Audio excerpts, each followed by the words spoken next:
Allahumma salli ala Mustafa. Assalamualaikum warahmatullahi wabarakatuh. Ya, apa kabarnya? Alhamdulillah. Alhamdulillah baik ya. Ya, silakan Ustadz Afandi dan juga Ustazah Fauzia untuk menyampaikan materi. Nanti setelah itu kita akan lanjutkan dengan sesi tanya jawab. Silakan. Baik. Assalamualaikum warahmatullahi wabarakatuh. Suaranya bisa terdengar dengan jelas? Bisa, Alhamdulillah. Alhamdulillah. Hari ini saudara-saudari semua, semoga semuanya dalam limpahan Allah dan kebahagiaan bersama keluarga ya. Amin, amin, ya rabbal alamin. Para pagi ini kita mulai dengan tilawah dulu, Ustaz. Boleh? Kita dengarkan tilawahnya Ustaz ya, biar agak adem. A'udzu billahi minasy syaithanir rajim. Bismillahirrahmanirrahim. Ar-Rahman 'allamal Qur'an. Khalaqal insan. 'Allamahul bayan. Asy-syamsu wal qamaru bihusban. Wan najmu wasy-syajaru yasjudan. Was-samaa'a rafa'aha wa wada'al mizan. Alla tatghaw fil mizan. Wa aqimul wazna bil qisti wa la tukhsirul mizan. Al-arda wada'aha lil anam. Fiha fakihatun wan nakhlu dhatul akmam. Wal habbu dhul 'asfi war rayhan. Wa bi ayyi ala'i rabbikuma tukadziban. Shadaqallahul 'adzim.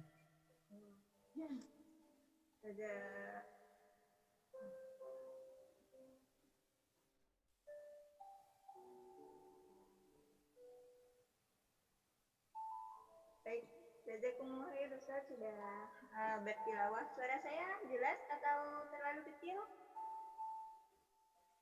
agak kecil, Agak kecil ya. Bentar.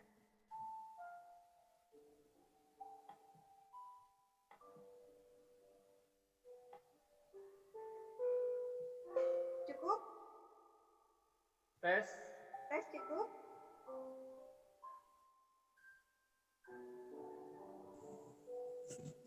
Jelas.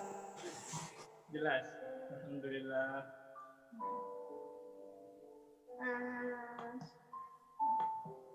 Alhamdulillah, di pagi yang penuh berkah ini kita masih dipertemukan untuk sharing bersama yang diselenggarakan oleh Wardah dan DT Peduli. Jazakumullah khair kepada teman-teman yang sudah hadir dan sudah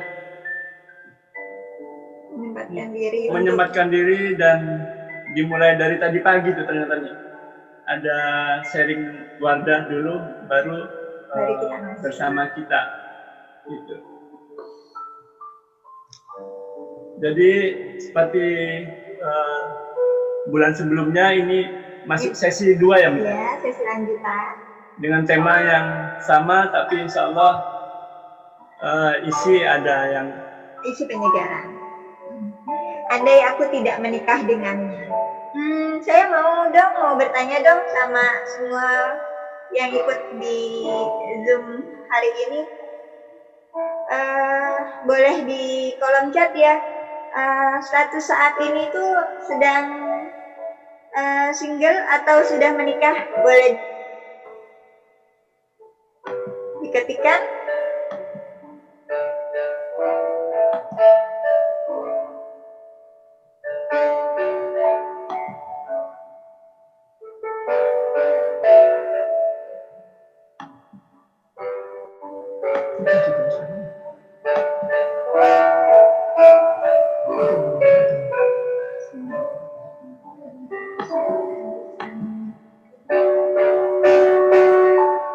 Single, belum menikah. Alhamdulillah sudah menikah.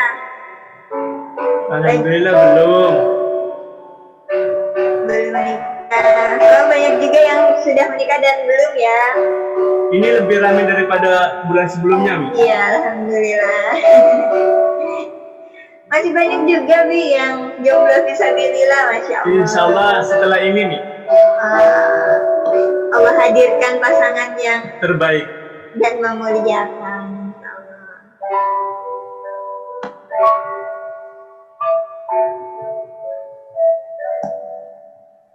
Banyak sekali ya, masya Allah.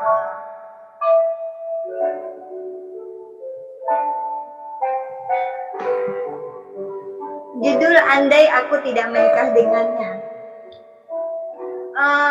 Biasanya kita itu saat belum menikah akan menunggu-nunggu kapan ya suami akan datang, kapan ya aku dilamar, kapan ya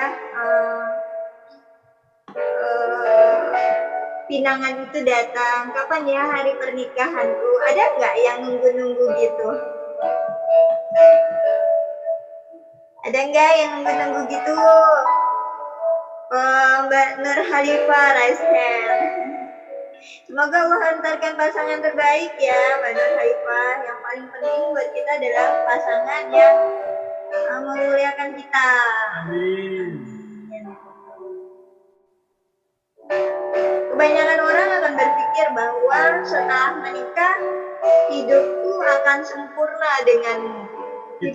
Itu bukan sempurna dengan pasangan. Jadi ngaruhnya tadi kalau yang single-singleilah ini kalau ada pasangan enak kali ya, jadi lebih sempurna hidup, kemana-mana bisa bareng, apa-apa bisa bareng gitu. Gitu nggak sih jawabannya? Ternyata itu kata-kata gombal yang sering kita dengarkan dari selipan novel-novel. Ini bukan nakut-nakutin loh ya.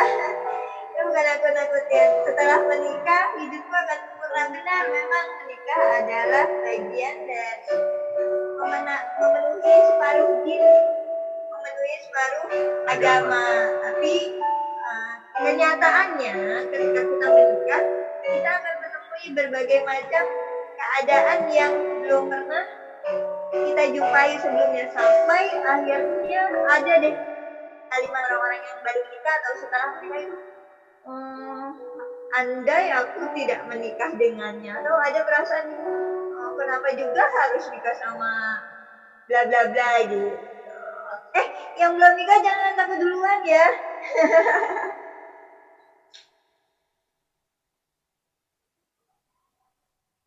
Yang belum menikah jangan takut duluan ya. Pada kenyataannya memang ketika dalam pernikahan kita akan melakukan kegiatan sulam, kebaikan-kebaikan yang kita lakukan bersama pasangan, ya, kita akan melakukan proses saling melengkapi. Ibarat sandal jepit ya. Iya. Kalau cuma sebelah saja, gimana mau jalan? Ibarat tangan yang saling menggenggam, ini tidak akan sama, tapi ini akan melengkapi. Itu saling melengkapi. Kalau tangannya sama kelingking sama kelingking beradu berarti ya, nggak saling melengkapi. Tapi kalau ketika tangan kelingking beserta tulasnya masuk ke dalam bagian ibu jari manis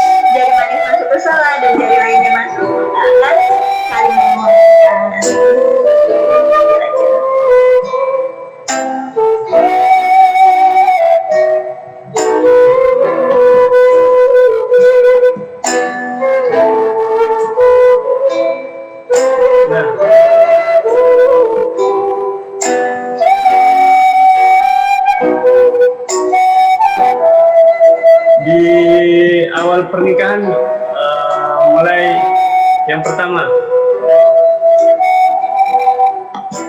Di awal pernikahan biasanya kita tuh akan berjumpa dengan berbagai macam kendala.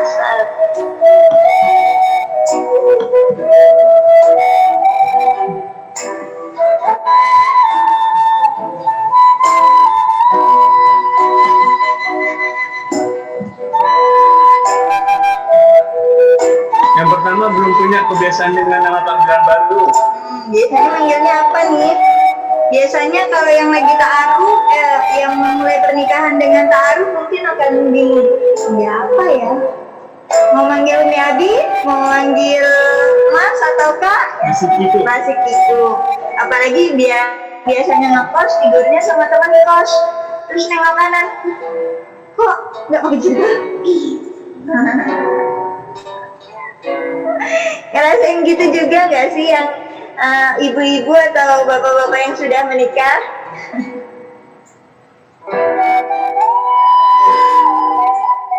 Terus yang kedua, biasanya itu sudah mulai gampang lupa.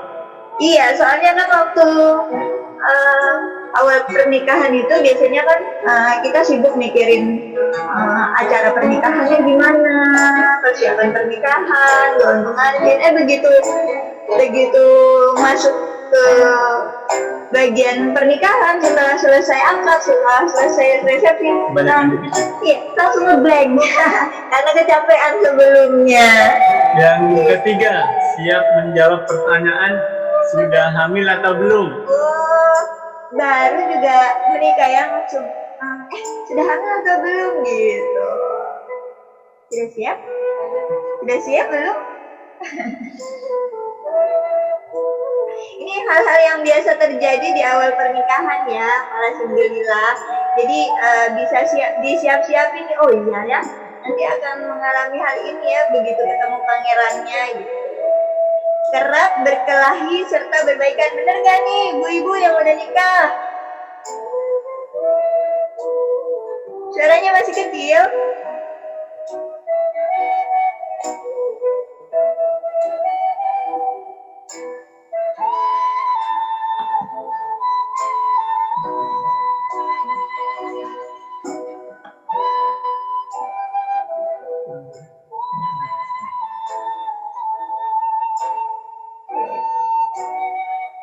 Dari Bu Denok sudah jelas, Ummu Syahid masih. Ustaz tenggelam. Masih ada kok di sini. Ustaz tenggelam, Ustaz. Coba berenang ke atas sedikit, Ustaz.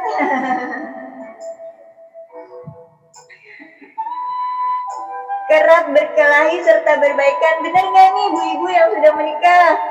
Berkelahi serta berbaikan.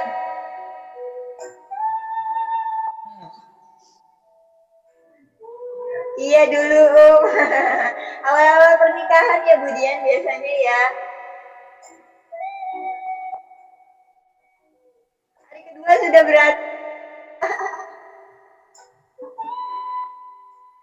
Otomatis itu karena 2 tahun pertama penuh dengan pertikaian, ngambek-ngambek tapi kangen dia Bu Denok.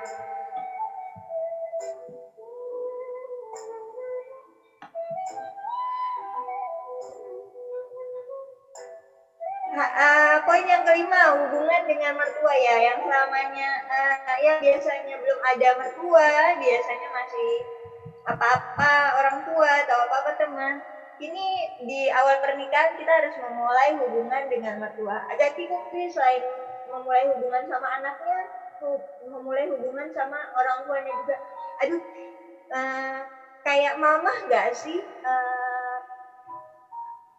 Kayak mama nggak sih, kayak papa nggak sih, akan sayang aku nggak sih, itu akan tetap jadi pertanyaan-pertanyaan ya.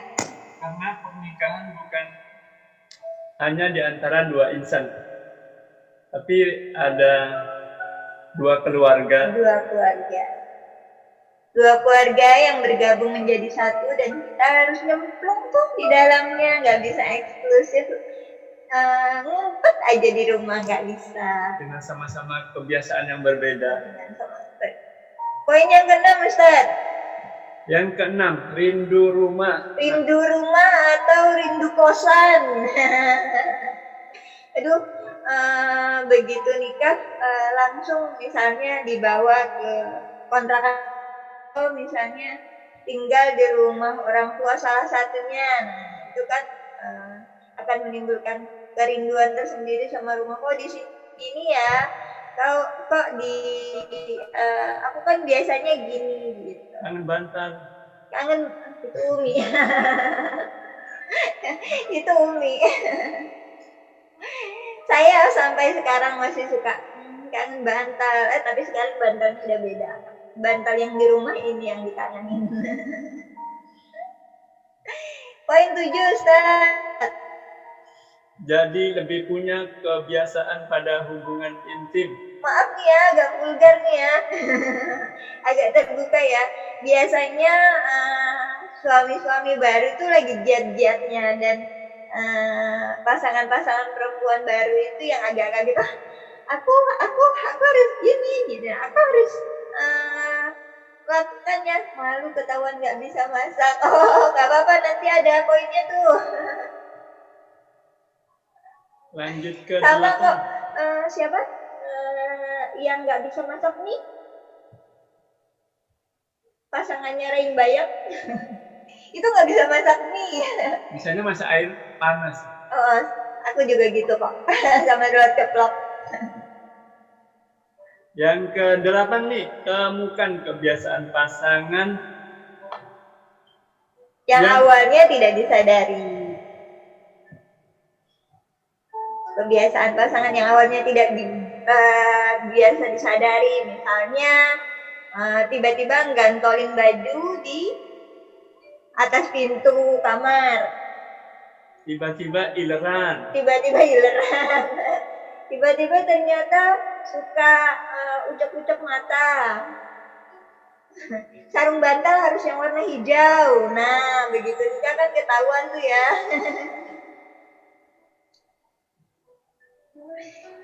Lanjut, Ustaz. konflik butuh komunikasi. Ya, konflik butuh komunikasi. Yang ke-10, masalah keuangan. Misalnya nih, dari dompet waktu masih single, beli apa-apa ngeluarin dari dompet sendiri aman, nggak ada yang protes atau nggak ada yang aku ingin ini, aku ingin itu gitu. Tapi begitu menikah, baik laki-laki maupun perempuan, pasangan baru, itu pasti harus ada komunikasi tentang keuangan ya, supaya nanti nggak kok tiba-tiba beli ini sendiri gitu, atau suaminya kok aku harus jadi bayarin dia ya, gitu nggak sih? Gitu nggak sih, Ustaz? Waktu awal-awal tiba-tiba di beberapa awal pertama itu tidak ada dana sama sekali. Oh iya, kehabisan uang gara-gara resepsi. Gara-gara resepsinya terlalu besar. Biasanya banyak nih yang ngalamin ya begitu. Resepsi dananya besar, selesai resepsi bayar utang nyaur. Ini pengalaman di beberapa bulan yang lalu, teman sedang mengisi seminar. Beliau seorang motivator juga. Beliau memberikan pengalamannya sendiri. Waktu awal nikah itu tidak ada uang yang beliau pegang sama sekali di beberapa hari setelah nikah, dan kemudian mereka berdua melakukan perjalanan ke rumah orang tuanya, dan itu diam-diaman sampai ke rumah orang tuanya bingung. Ini kenapa pengantin baru diam-diaman? Udah makan apa belum? Belum, Bu. Akhirnya sama orang tuanya dikasih makan dulu, dan sekarang kehidupannya karena namanya keluarga dengan niat karena Allah, maka sekarang pun kehidupannya alhamdulillah sangat terlihat mewah, dan anak-anaknya pun sudah mulai 3 insya Allah. Gitu. Masya Allah ya, perjuangan membangun dari awal. Boleh kesini sedikit, nanti kita ketahuan kayak marahan gitu.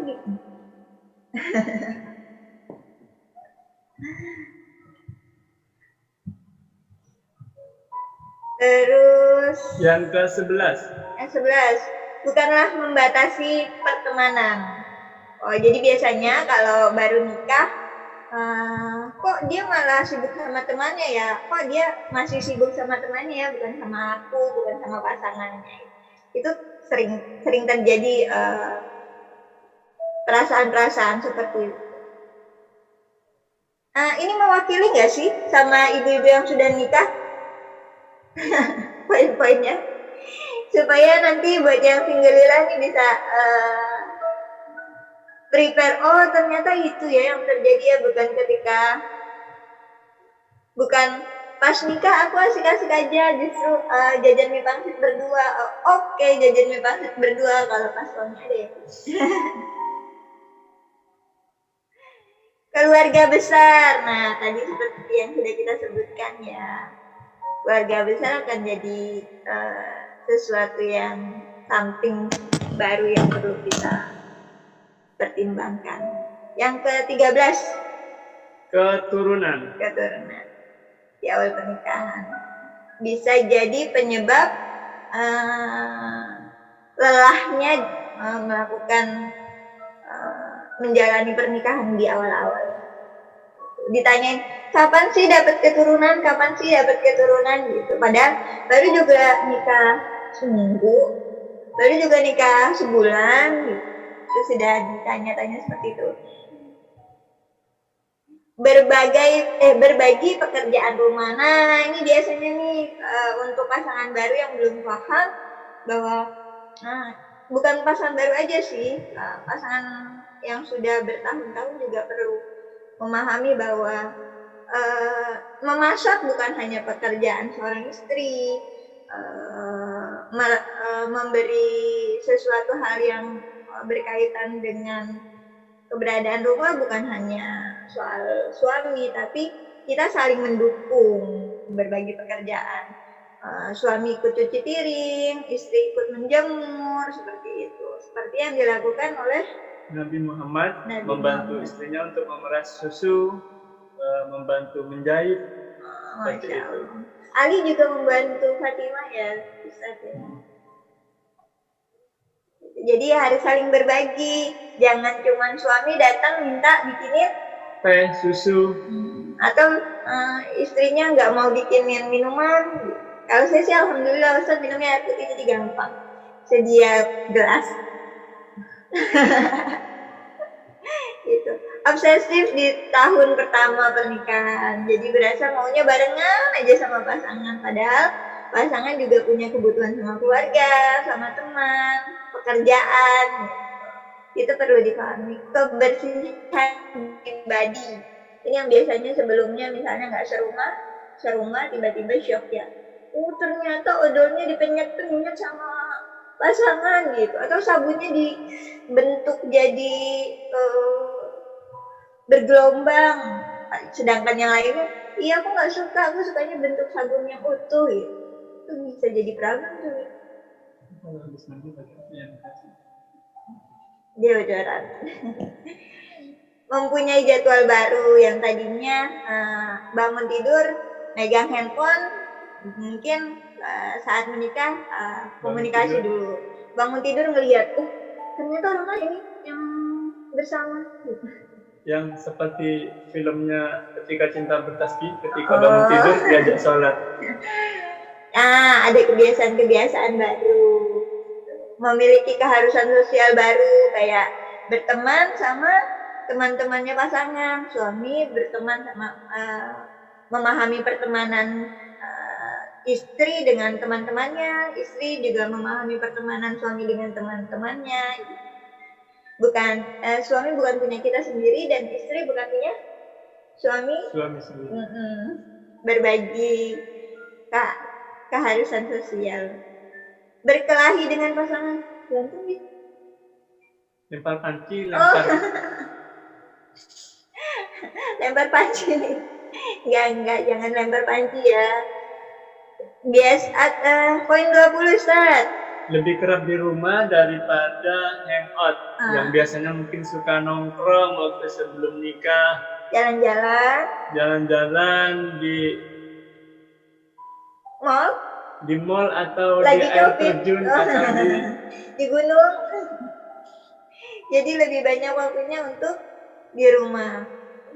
Nomor 21 tadi nih yang belum bisa masak, latihan memasak sama kok. Sampai saat ini saya juga belum pandai memasak. Jadi paling-paling ya itu telur ceplok. Dan kalau di rumah saya sama Ustadz lebih banyak Ustadz yang bantuin masak. Berbagi peran. Ya kalau istrinya ingin memasak, suaminya harus memfasilitasi, mungkin istrinya diajak ke teman yang jago masak. Ingin istrinya jago berdandan, berarti harus punya modal. Nyediain alatnya ya, Ustaz ya. Jangan lupa dibeliin alatnya. Jangan cuma menuntut. Jangan menuntut. Gitu ya, Ustaz ya. Yang ke-22, pacar seumur hidup sudah punya kebiasaan hidup mandiri, serta saat sudah menikah mesti bersiap hidup berbagi dengan pasangan. Berbagi sama pasangan.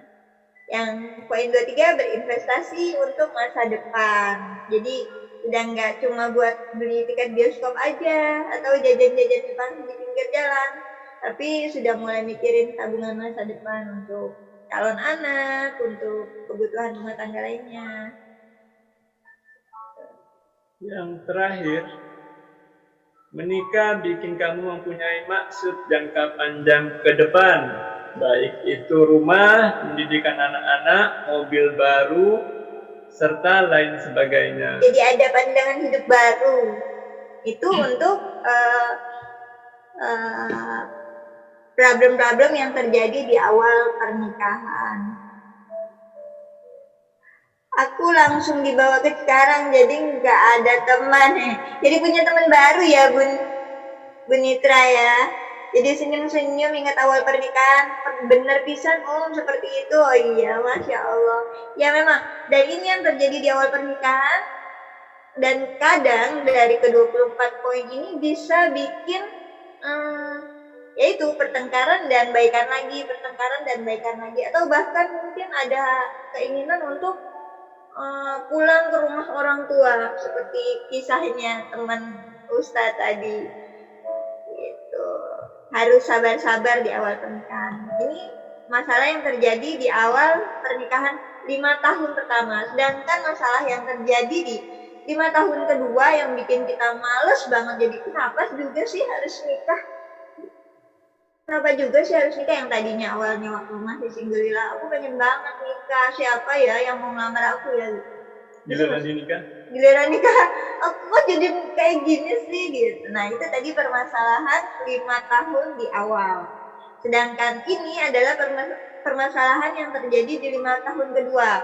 Finansial mulai diuji ketika kadang istri perlu membantu pergerakan roda ekonomi. Ini sunatullah nih rekan-rekan semua, bahwa di 6-10 tahun pernikahan biasanya suami memiliki masa goyah finansial gitu, dan istri kadang-kadang jadi ngerangkep kerjaan rumah juga, jualan online atau cari tambah-tambahan jualan sosis, bikin usaha apa seperti itu. Dan ini banyak terjadi gitu. Yang kedua adalah perbedaan pendapat dalam pengasuhan anak. Suaminya lagi sibuk nih tentang bagaimana caranya menafkahi istri dan anak-anak yang mulai 6-10 tahun itu anak-anak sudah mulai tumbuh besar, dan bahkan ada juga yang masih punya krucil ya, bagi yang punya anak lebih dari 1. Dan itu suami lagi sibuk-sibuknya mikirin gimana ya untuk mendukung finansial keluarga. Dan di fase yang sama, di fase itu juga si istri sedang rajin-rajinnya misalnya belajar tentang parenting, belajar tentang agama, sehingga ada point break di antara keduanya. Kok suamiku nggak dukung pertumbuhan anak-anak dengan seperti ilmu yang harusnya ya gitu. Si istri berpikir, suamiku kok kayak gitu ya, beda prinsip nih sama aku. Mulai terjadi hal-hal tersebut, dan itu masalah banget gitu. Bisa bikin retak keluarga, jadi bikin males jalanin kehidupan pernikahan. Dan yang keempat, yang ketiga, Ustaz. Kebiasaan positif istri atau suami yang mulai hilang dengan berjalannya waktu. Biasa dulu banget waktu mau nikah kelihatannya soleh banget, soleha. Oh sekarang sholatnya mepet-mepet belakang, atau dulu banget rajin ke masjid. Tiba-tiba setelah 6 sampai 10 tahun fase futur yang kurang didukung oleh pasangan, sehingga mulai hilang tuh kebiasaan positifnya, mungkin karena kecapean ngurus keluarga, kecapean ngurus anak. Itu butuh dukungan dan butuh strategi untuk menguatkan pernikahan. Saling menguatkan pernikahan. Gimana caranya, Ustaz? Yang pertama adalah membuka komunikasi yang lebih positif. Dibilangin, diomongin. Jangan cuma diam-diaman. Yang kedua, Ustaz, menselaraskan kembali dengan pasangan dengan mengembalikan kebiasaan positif di awal pernikahan, serta mungkin mengingat-ingat visi misi pernikahannya seperti apa. Gitu. Jadi kalau dulu waktu baru nikah biasain untuk saling ngingetin sholat. Setelah pernikahan berlangsung 6 sampai 10 tahun, kita mengulang lagi tuh, oh iya kita udah nggak jalanin ini ya, kita mulai jalanin ini lagi ya gitu, atau mulai salim lagi, atau mulai saling cium kening lagi, seperti itu. Ditata lagi visi misi kehidupannya yang kelupaan. Dan memudahkan dan mengingatkan itu tidak serta-merta kita dengan instan, tentu dengan pelan-pelan. Ada masa memulai ulang ya Ustaz ya. Jangan malu untuk membicarakan itu dengan pasangan, walaupun pasangannya pasangan lama ya. Jangan sampai ganti-ganti. Jangan sampai curhat di medsos. Komunikasikan dengan pasangan. Terus yang terakhir, membenahi kembali dengan adanya keterbukaan terhadap apa yang disukai dan tidak disukai. Nah, setelah 6 tahun menikah, jelas tuh ya apa yang disukai pasangan sama yang tidak disukai pasangan. Tapi biasanya ibu-ibu sama bapak-bapak itu lebih suka menggeremeng di hati gitu. Ada sesuatu yang tidak disukai, ya udahlah, susah juga ngomonginnya. Ada sesuatu yang disukai tapi pasangan tidak paham, nah susah juga lah ngomonginnya ya. Itu perlu dikomunikasikan baik melalui note, surat, atau berbincang-bincang saat dalam keadaan tenang ya. Dalam keadaan sama-sama tidak capek. Itu kendala-kendala yang terjadi di pernikahan yang suka bikin rasa pernikahan kita ambiar. Jika pernikahanmu bukan tentang membangun rasa takaruf, membangun rasa untuk mencapai tingkatan tertinggi ridho, sudah tentu yang muncul hanya nafsu merebutkan, nafsu yang menghancurkan. Jadi bawaannya mau pisah aja, mau break aja. Jadi kita belajar mengkomunikasikan. Kalau pernikahannya menginginkan suatu jabatan, ya berarti bakal jabatan itu yang didapatkan, jadi bukan keutuhan pernikahan. Dan belum tentu jabatannya diterima, ya kan? Kalau mau dapat gantengnya aja begitu nikah, jadi ketahuan tuh muka kuculnya yang biasanya klimis, bersinar, ganteng. Dalam pandangan Islam, pernikahan merupakan ketenangan, ketentraman, kelembutan kasih sayang, perpaduan, pengertian, dan penyatuan laki-laki dengan perempuan. Ya, jelas bahwa pernikahan dalam Islam itu tentang ketenangan dan ketentraman. Gimana tuh kalau misalnya udah terlanjur remak, perasaannya sudah campur aduk?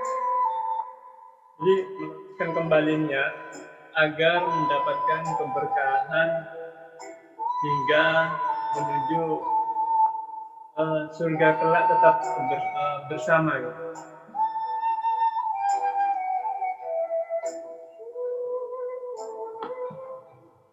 Nah, saat masing-masing hati terlanjur retak, seperti apa, Mi?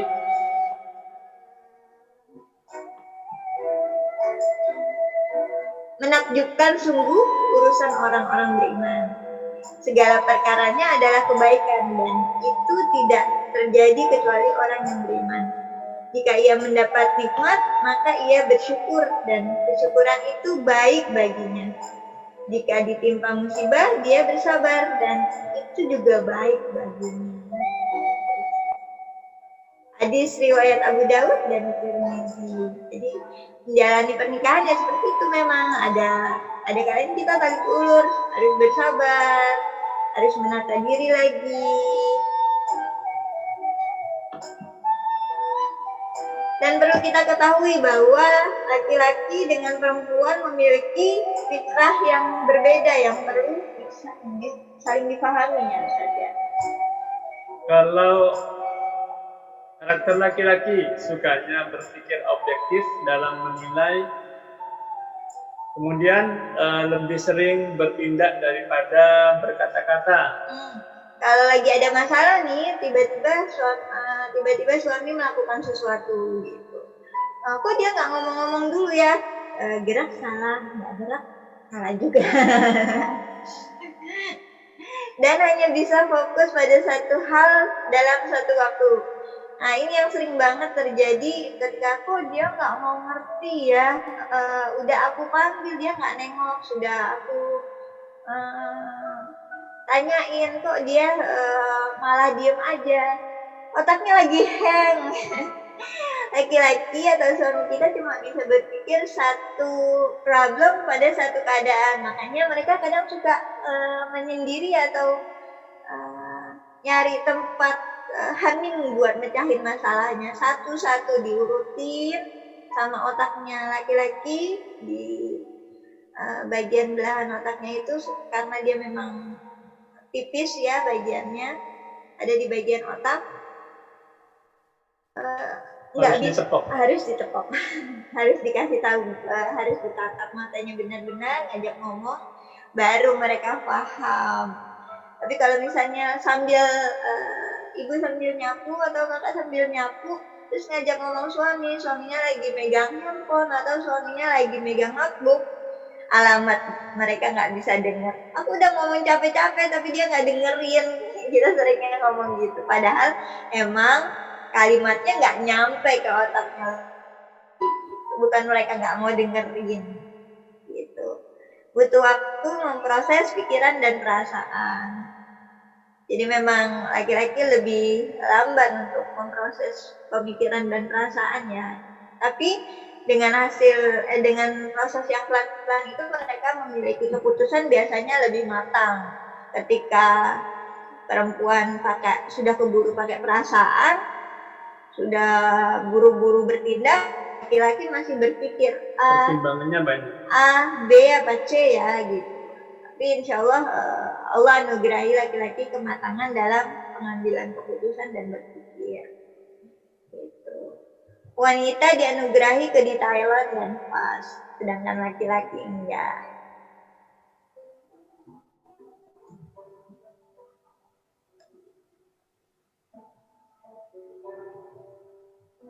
Kemudian karakter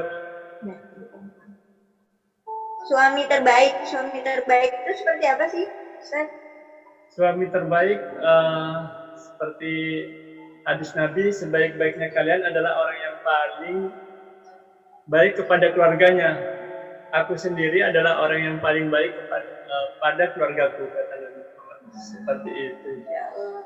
Jadi berusaha menjadi yang terbaik untuk keluarganya ya. Kayak kasusnya ketika Aisyah lagi cerita nih, Aisyah habis ngumpul sama temennya banyak, dan teman-temannya itu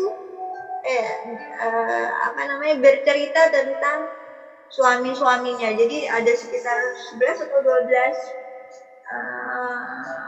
teman berkumpul dan menceritakan kepada Aisyah gitu. Pokoknya saling bercerita, dan sepulang dari pertemuan itu Aisyah nyeritain lagi ke Rasulullah. Anggapan Rasulullah gimana? Jadi suaminya itu sangat lembut kepada istrinya, akan tetapi suaminya. Jadi tanggapan Rasulullah waktu itu, jadi Rasulullah mendengarkan ketika Aisyah menceritakan ulang ke-12 cerita tentang suaminya dari A, B, C, J, K, L, 12 L berarti ya saja. Sampai yang ke L itu didengarkan sama Rasulullah. Rasulullah enggak tidak bawel. Tidak kamu ini sih kamu kok bawel sih, enggak respon gitu. Rasulullah diam dan mendengarkan gitu. Dan di akhir ungkapannya Rasulullah bilang, aku juga sebaik-baiknya suami dan aku tetap bersama kamu gitu. Romantis ya Rasulullah ya. Semoga nanti yang belum nikah dan yang belum nikah dianugerahi pasangan yang memuliakan, dan yang sudah menikah suami-suaminya diberi kelembutan hati untuk memiliki karakter seperti Rasulullah. Ya ada yang amin ini.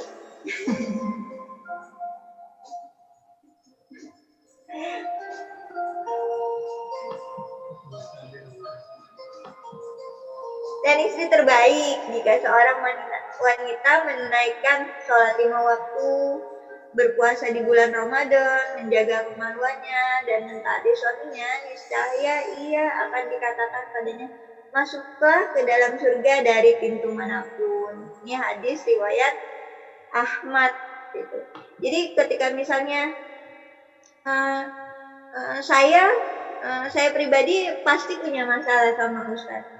Jadi ketika saya misalnya sudah mulai gemes gitu sama Ustadz terhadap kebijakan-kebijakan yang beliau lakukan, saya kemudian teringat, oh iya ya, istri yang baik itu adalah istri yang menyenangkan dipandang sama suami. Jadi ya sabar aja, mungkin nanti Allah kasih sesuatu yang lebih baik.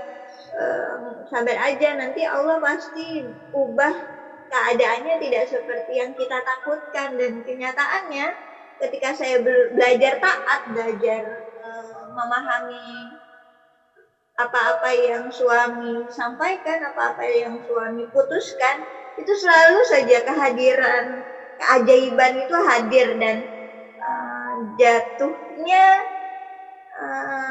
kehidupan jatuhnya kehidupan jadi lebih indah. Padahal kalau menurut estimasi otak saya itu nggak kayak gitu banyak nih hasilnya, tapi ternyata Allah hadirkan kehidupan yang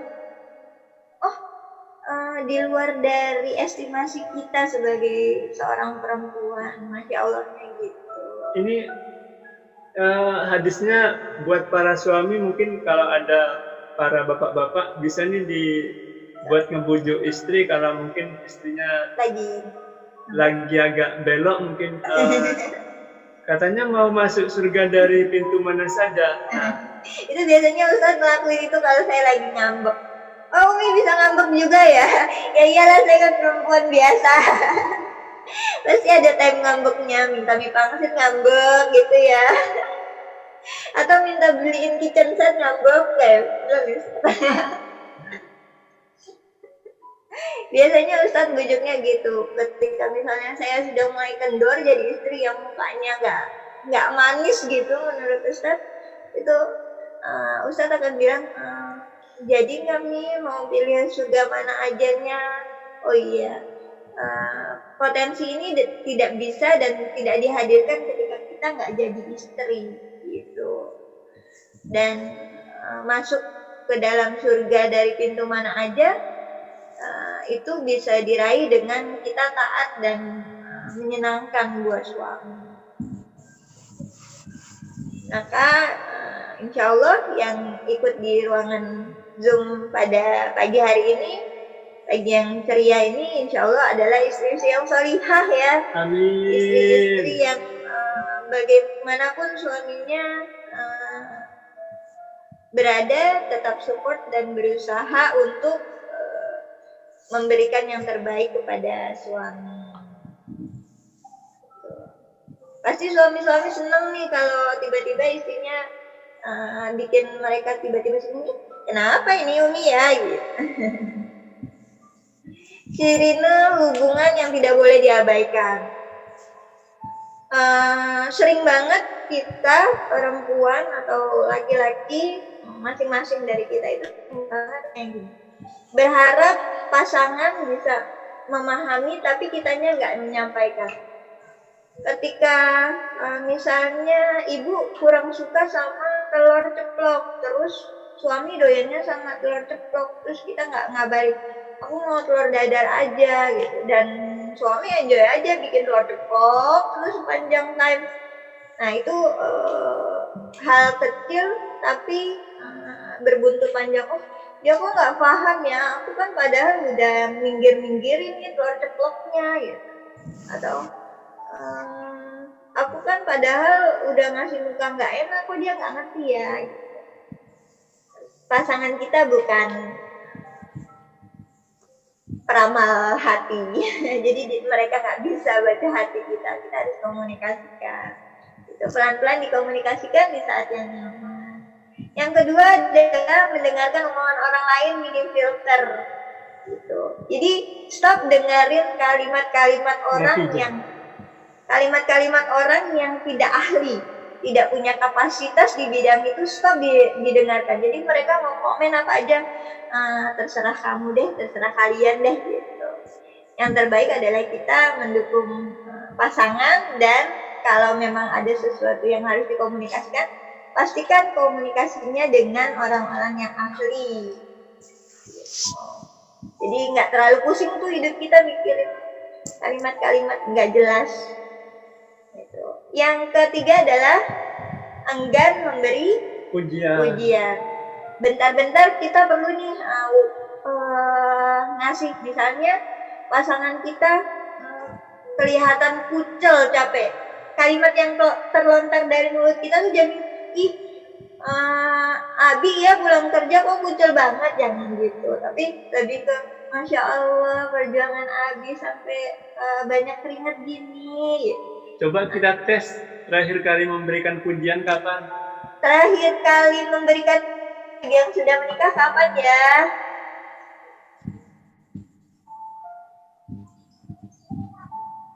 Ada hadiah nggak nih dari DT? Buat peserta yang aktif? Ya insya Allah ada aja. Masya Allah.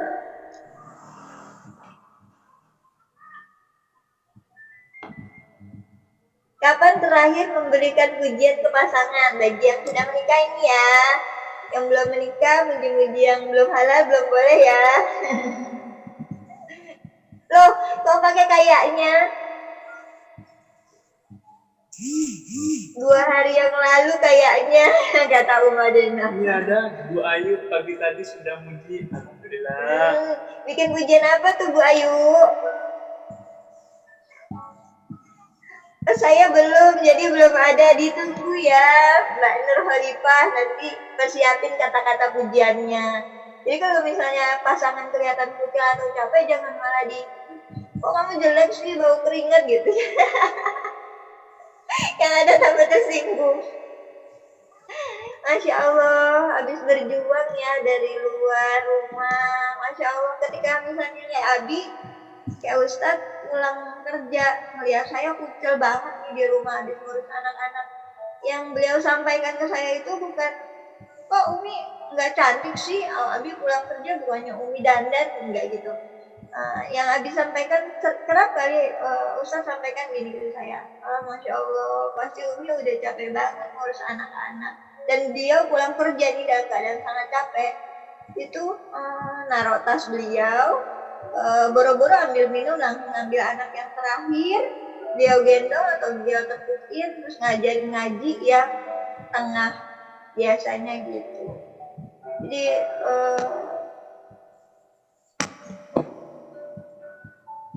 insya Allah nanti suami pulang zuhur nanti praktek deh, mantap pujiannya. Bukan pujian tapi ucapan terima kasih tadi pagi. Bu Bana, jangan lupa puji suaminya ya.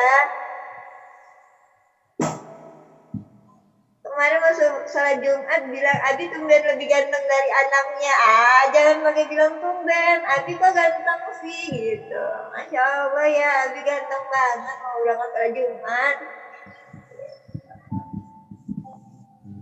Bener, masih kurang kasih pujian. Oh iya, harus kasih pujian yang banyak supaya ada rasa berbunga-bunga kembali kayak waktu kita baru mulai pernikahan gitu. Waktu mulai pernikahan kan mau ngeliat aja malu, ih kok kelihatan ganteng ya, ih kok kelihatan manis ya gitu.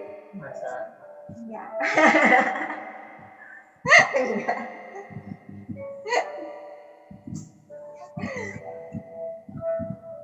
Gitu. Jangan lupa kasih pujian. Mbak Nurhoifah bikin catatan dulu ya buat calon suami ya, supaya nanti jadi istri yang bisa milih surga mana aja. Terus mengabaikan, jadi ketawa nih ngebayangin walaupun belum ada pasangan. Gak apa-apa ngebayangin dulu, nanti diingat-ingat ya pas lagi praktek, jangan sampai kelupaan. Yang keempat, mengabaikan privasi pasangan. Jadi jangan curhat keburukan pasangan itu di sosmed. Jangan curhat ke minusannya, kekurangan dari pasangan itu ke orang-orang yang memang nggak punya ilmu atau nggak punya kapasitas. Walaupun kita sebagai suami atau sebagai istri butuh pengeluaran kata. Perempuan itu kan butuh pengeluaran kata ya Ustaz ya. Kadang yang penting kata-katanya keluar nih, unek-uneknya keluar dari diri, nah itu udah lega. Dan biasanya itu salah tempat ngeluarin unek-unek. Akhirnya si A ngomong ke B, si B ngomong ke C, si C ngomong ke D. Tadinya tepung yang berita yang diceritain A ke B tepung terigu, dari B ke C diceritain tepung beras, dari C ke D diceritain tepung ketan gitu. Dan itu bahaya banget kan. Makanya kita simpan tuh privasi pasangan. Apapun yang berkaitan dengan pasangan, kalau memang bukan dalam rangka mencari solusi dan ngomong sama orang yang ahli, mendingan keep silent.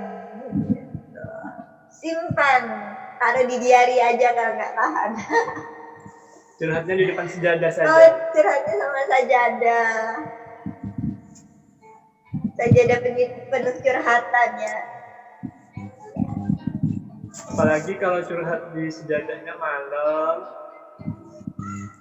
Oke, yang kelima, landasan hubungan bukan karena Allah.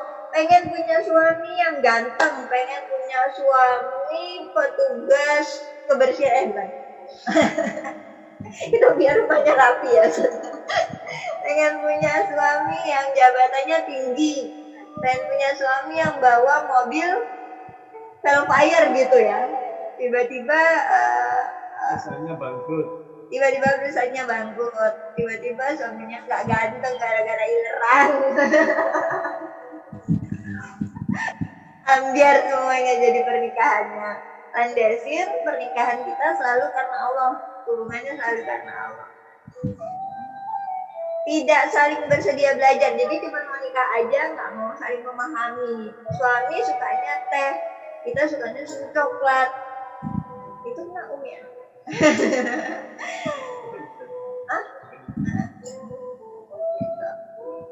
Tidak bersedia saling belajar, maka hubungannya akan benar-benar baik, bakalan benar-benar selesai. Kenapa? Karena dalam pernikahan itu kan ibadah sepanjang usia ya, saat ya, ibadah sepanjang masa. Ketika kita tidak saling belajar, maka tidak ada saling memperbaiki. Kalau hubungan tidak saling memperbaiki, ya jadinya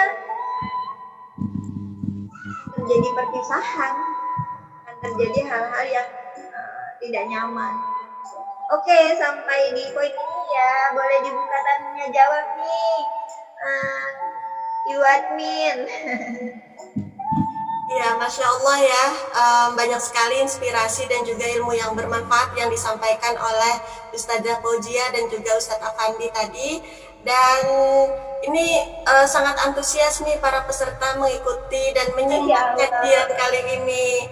Jadi untuk para peserta silahkan ada yang bertanya, bisa di kolom chat bisa ditulis atau juga chatnya di on kan. Jadi bisa di on kan siapa yang ingin bertanya terkait materi ini ya. Ya, sambil menunggu tadi sudah ada yang ingin yang sudah bertanya ini dari apa nih? Vivo 1606. Ya, katanya Assalamualaikum warahmatullahi wabarakatuh. Ustadz, saya mau tanya, pada laki-laki itu menunjukkan egonya sebagai imam dan dia sebagai kepala rumah tangga mungkin ya. Pertanyaan, dan istri sebagai rumah tangga. Pertanyaan saya, Pak Ustadz, bagaimana bila ada suami yang dari menikah tidak memberi nafkah, dia pun pergi dari rumah, tapi dia selalu meminta uang kepada istrinya, bila tidak diberi dia berkata dosa. Nah, apakah imam seperti ini harus diikuti perintahnya? Mohon penjelasannya. Kita kumpulin dulu ya pertanyaannya ya. Ya. Saya sambil cari air minum. Ya, jadi untuk para peserta bunda-bunda atau juga ikhwan dan akhwat, ini silakan yang ingin bertanya bisa di on-kan mikrofonnya untuk bertanya langsung dengan Ustazah Fauzia dan juga Ustadz Afandi. Ini Masya Allah ya, banyak sekali inspirasi yang beliau sampaikan, apalagi terkait dengan bagaimana suasana di awal pernikahan, kemudian juga kendala-kendala yang dihadapi dan solusi-solusinya. Ya, sudah siap Ustadz Afandi dan juga Ustazah Fauzia? Tuh ada peserta yang ingin bertanya?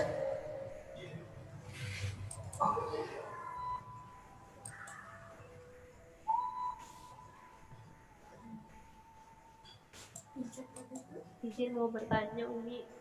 Oh ya, silakan Ukhti Nur Khalifah ya. Silakan. Assalamualaikum warahmatullahi wabarakatuh.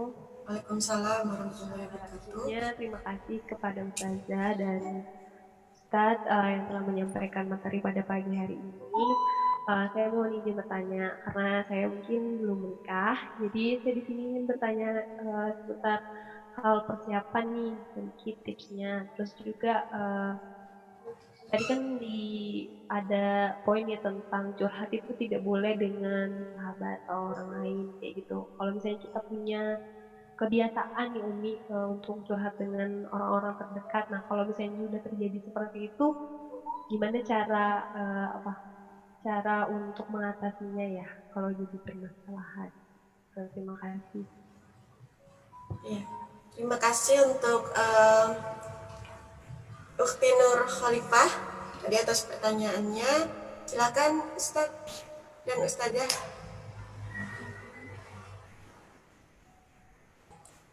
Tadi suaranya agak kecil. Agak kecil ya. Katanya terkait dengan curhat yang tidak boleh ke orang lain gitu ya.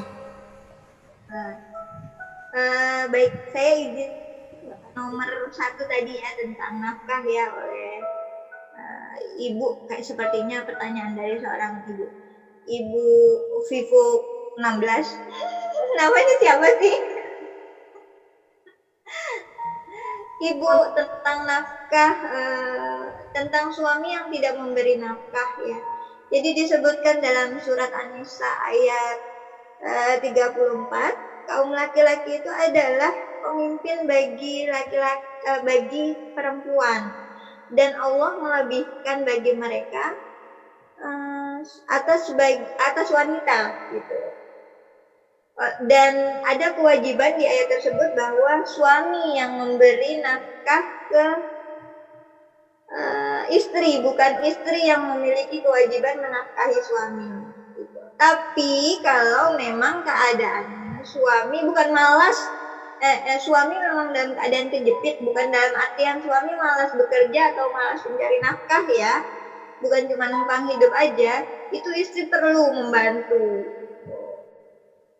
Tapi kalau suaminya malah mengandalkan diri dan tidak memberi nafkah, itu perlu dilihat nih, waktu menikah ada nggak ngucapin sigat taklid yang di bagian terakhir tuh ya, biasanya di dalam pernikahan masa lampau itu ada tuh, jika suami tidak memberikan nafkah selama 6 bulan lamanya dan istri memberikan iwat, uang kembali senilai 10.000, maka jatuhlah talak 1 gitu. Boleh Bu berpisah sama suami yang memang nggak bertanggung jawab gitu. Karena apalagi misalnya jelas-jelas ini bukan tentang saya yang nyuruh berpisah ya, tapi ketika ada beberapa tipe laki-laki yang memang mereka tidak memahami kewajiban dan haknya, itu perlu kita pelajari bareng. Nih Pak, sebenarnya kalau di dalam Islam saat situasi aman ya, ini Pak, dalam keadaan dalam Islam laki-laki itu memiliki kewajiban nafkah, bla bla bla bla bla bla. Saya sering komunikasi sama Ustadz untuk hal-hal tertentu yang misalnya ada yang saya rasa kurang nyaman dari Ustadz misalnya, itu akan saya sampaikan nih, mau tidur atau kita dalam keadaan nyaman itu saya infokan, Bi, ini terjadi gini-gini, Bi, baiknya Abi gini-gini. Nanti Ustadz landasan dalilnya apa nih? Karena menikahnya karena Allah, jadi ketika kita ketemunya hadis sama ayat, Ustadz akan langsung merespon, oh jadi emang sebenarnya gini ya gitu. Pernah juga Ustadz bertanya ke saya, karena saya memang faknya lebih ke fikih ya, sedangkan ke Al-Quran. Jadi kita sering diskusi. Ustadz pernah nanya ke saya gini, emang kewajiban rumah tangga seperti mencuci, melakukan kegiatan-kegiatan rumah tangga itu kewajibannya siapa sih? Ustadz pernah nanya gitu ya, Romi ya. Dan itu kita bedah, kita bahas bersama gitu. Kita sampaikan ke pasangan bahwa apa-apa yang sesuai dengan ilmu syariah. Gitu. Kalau seperti ibu tadi pertanyaannya, suami cuma datang minta, itu harus diperjelas dia mau melaksanakan pernikahan itu kenapa, karena apa gitu, ditanyakan dulu ya Bu ya, supaya jelas nih, supaya nggak ngatung kayak lagunya Melly Guslau. Supaya jelas visi misi rumah tangganya, karena kan kita sama-sama membangun rumah tangga itu untuk mencapai surga, bukan jadi beban hidup selama seorang diri. Kita bernikah itu memikul beban bersama untuk saling mendukung. Alhamdulillah ya, istri akan berusaha untuk mendukung sebisa mungkin. Tapi kalau malah diabaikan dengan laki-laki yang misalnya ada tipe yang memang numpang hidup gitu ya, dikomunikasikan maunya jadi apa, seperti apa, dan bagaimana. Tadi pertanyaan kedua, kalau curhat sama sahabat atau keluarga, saya sendiri kalau nggak terpaksa banget milih nggak curhat sama siapa-siapa, saya lebih milih nulis. Kecuali atau saya lebih milih baca Al-Quran, baca tafsir. Kenapa? Karena bisa jadi ketika kita bertengkar sama pasangan, kita perasaannya udah selesai nih sama pasangan, sudah selesai masalahnya, sahabat atau keluarga masih nyimpen perasaan keselnya. Nah, itu bahaya, bisa jadi provokator. Kan dulu kamu udah diginiin nih sama dia, kan dulu dia udah gini, padahal masalahnya udah selesai, dan kita lupa cerita lagi tuh sama sahabat sama keluarga gitu. Kan bahaya tuh ya, jadi bumerang ya buat hubungan kita. Jadi kalau mau ceritanya harus adil, dan itu pun belum tentu diterima adil sama yang dengar cerita kita. Makanya minim aja deh cerita ke orang-orang yang gak capable. Pertanyaannya sudah 2 ya. Terima kasih Umi. Iya, jazakumullah ya sayang. Iya, terima kasih. Nah, ini ada lagi dari Rahmawati. Bagaimana caranya mengembalikan komunikasi yang sudah terlanjur tidak baik antar pasangan jika tidak saling tidak saling terbuka. Iya, betul. Tidak saling terbuka. Jadi memang betnya permasalahan rumah tangga adalah ketika kita kesulitan memulai dari tertutupnya perasaan-perasaan kita untuk jadi saling terbuka. Itu repotnya, apalagi misalnya istrinya pendiam lah, suaminya pendiam lah. Tapi kalau di dalam rumah tangga nggak ada tuh mempertahankan ego bahwa aku tuh pendiam, aku tuh pengen mengerti. Kamu bisa nggak sih ngerti ya? Orang lain nggak bisa ngerti, orang nggak akan paham kalau kita nggak komunikasikan gitu. Jadi kalau misalnya mau komunikasi nggak bisa ngomong, bingung mau ngomong apa, tulis. Sebaris dulu, 2 baris dulu, 3 baris dulu, walaupun misalnya masalahnya akan selesai lebih lama karena kita lagi belajar komunikasi, itu nggak apa-apa. Misalnya nulis aja di note, Mas, aku butuh bantuanmu untuk bikin sambal sebenarnya, tapi aku malu ngomongnya gitu. Misalnya kayak gitu. Atau Mas, sebenarnya aku butuh ongkos buat ke rumah ibu. Atau Mas, aku sebenarnya butuh minta dianterin karena aku dalam keadaan gak enak badan. Itu bisa ditulis di note atau di kertas yang suami atau pasangan bisa baca. Dan minta untuk pasangan juga melakukan hal itu gitu. Sediain aja kertas komunikasi namanya. Kalau saya sama Ustadz, kita komunikasi sudah mulai lancar, jadi apa-apa bisa. Kalau lagi situasi enak, kok lagi situasi enak, ya iyalah saya sama Ustadz juga kadang nggak selalu tiktokan gitu. Pasti ada problem yang kita hadapi bersama, dan itu kita nyari jalurnya mana yang paling enak ya buat ngomong gitu. Kapan ya gitu. Itu perlu disampaikan pelan-pelan aja, nggak usah aku mau ngomong sama kamu dengerin aku ya. Cari fase yang tepat, cari waktu yang tepat. Misalnya saat pasangan sedang nggak ribet. Misalnya saat suami lagi mainan handphone, kita lihat nih di handphone dia lagi ngapain sih, lagi nggak hektik, bilang boleh nggak menit lagi aku ngobrol sama kamu lagi sibuk nggak? Misalnya dia bilang iya nih aku lagi sibuk, oke, kita tunggu waktunya kapan dia nggak sibuk. Tapi kalau nggak sibuk aku butuh waktumu ya gitu. Sampaikan seperti itu, beri aku waktu untuk ngobrol ya, aku juga kangen nih pengen ngobrol sama kamu.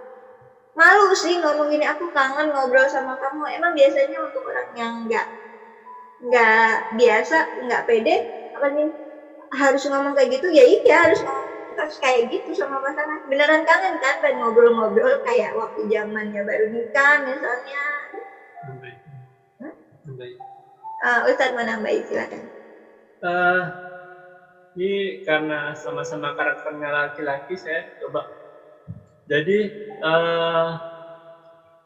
dicoba masa-masa awal-awal nikah seperti apa. Mungkin memang ibu seakan-akan mengalah ya. Jadi mengulangi awal-awal menikah, kemudian perlu waktu buat mungkin minta antar suami ke satu kajian, apalagi kajiannya tentang majelis cinta gitu. Jadi mungkin suami awal-awal memang agak berat, tapi lama-lama bisa mengikuti dan akan mendapatkan ilmu yang ada di kajian-kajian tersebut. Dan jangan lupa terus minta sama Allah kayak lembut hatinya ya. Kalau emang suaminya nggak mau ikut kajian gitu ya, biasanya sih punya ego yang lebih tinggi atau isin gitu ya, malu. Bahasa Banjarnya apa, bahasa Banjarmasinnya kalau malu tuh? Supan apa?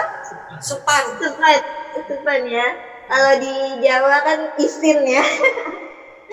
Supan itu bisa diajak dulu ke pinggiran tukang bakso deket masjid misalnya. Jadi kan speakernya kedengeran tuh ya sama suami. Mau nggak mau dia akan mendengar kok gitu. Atau kalau saat kita lagi dengerin kajian di YouTube di rumah, pakai speaker yang kencang nih. Saya aja punya nih speakernya. Ya di atas. Nah di pojok atas hitam itu ada speaker. Biasanya saya kalau dengerin kajian sengaja saya masukin ke sana ke speaker supaya supaya mungkin apa yang mau saya sampaikan ke Ustadz, saya agak susah ngomongnya, jadi saya sampaikan via speaker itu.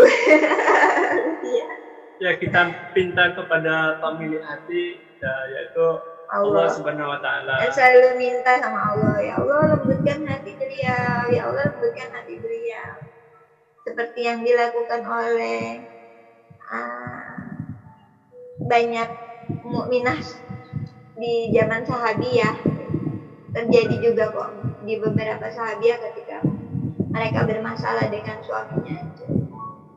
Rasulullah bilang, doakan, minta pada Allah. Ada lagi pertanyaan?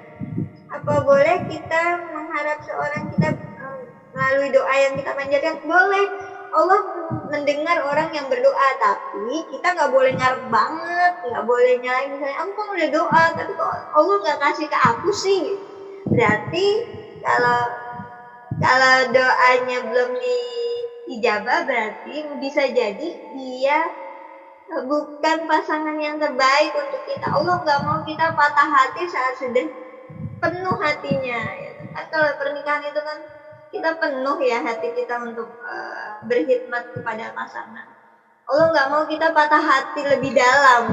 Gitu. Makanya Allah nggak jadiin tuh kita sama orang yang kita doa dan ngarep-ngarep. Tapi berdoa boleh aja, kayak Khadijah mengharapkan Nabi Muhammad dengan cara yang Bunda Khadijah lakukan dan doa yang Bunda Khadijah lakukan itu kan diperbolehkan. Allah menyukai orang-orang yang berdoa. Tapi setelah berdoa kita bertawakal bahwa Allah pasti kirimin kita yang terbaik. Iya, Masya Allah ya. Banyak sekali sebenarnya pertanyaan-pertanyaan yang ada di kolom chat.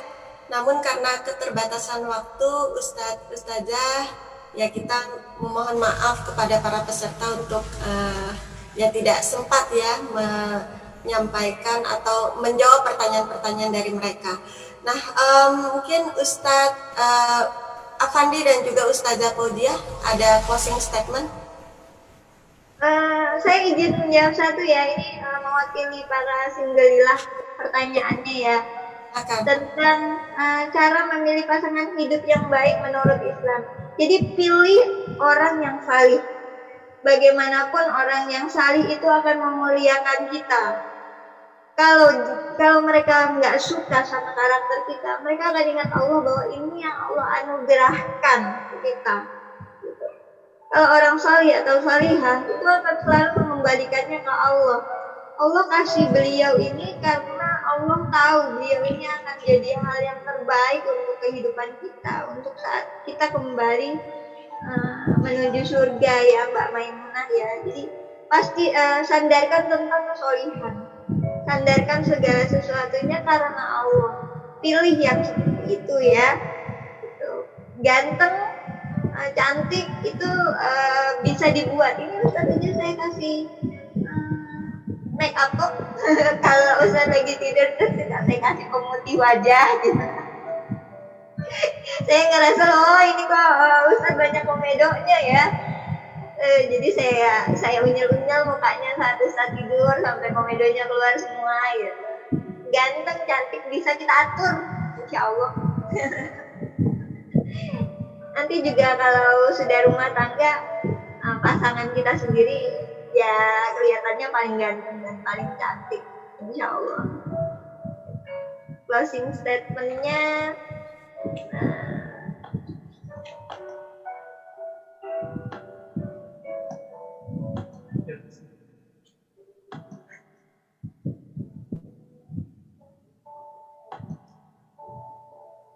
saya sudah nggak bisa share screen. Oh bisa.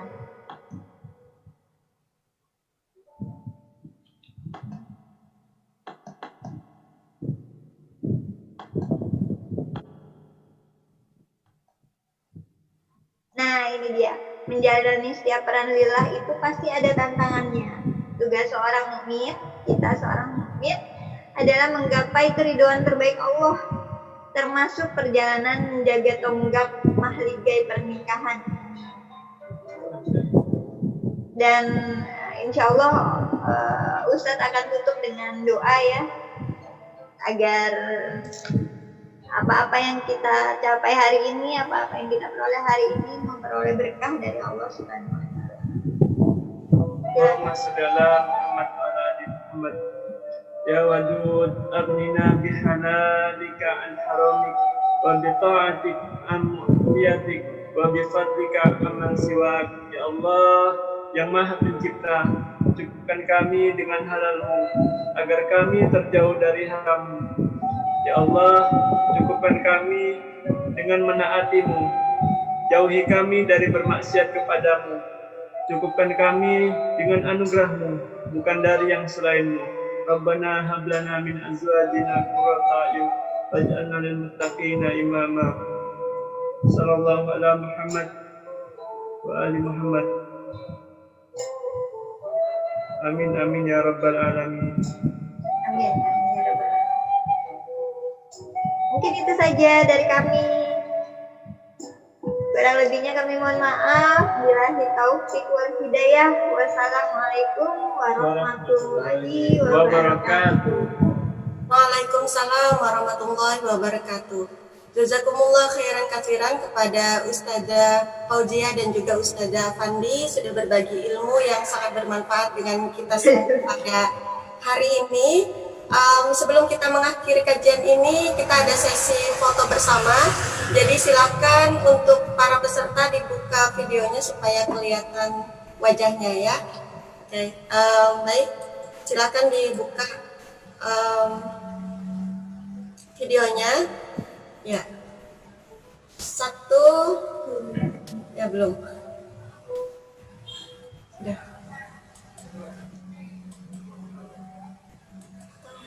Atau mau berapa kali? Ya, satu, dua, tiga. Satu lagi ya. Ya. Satu, dua, tiga.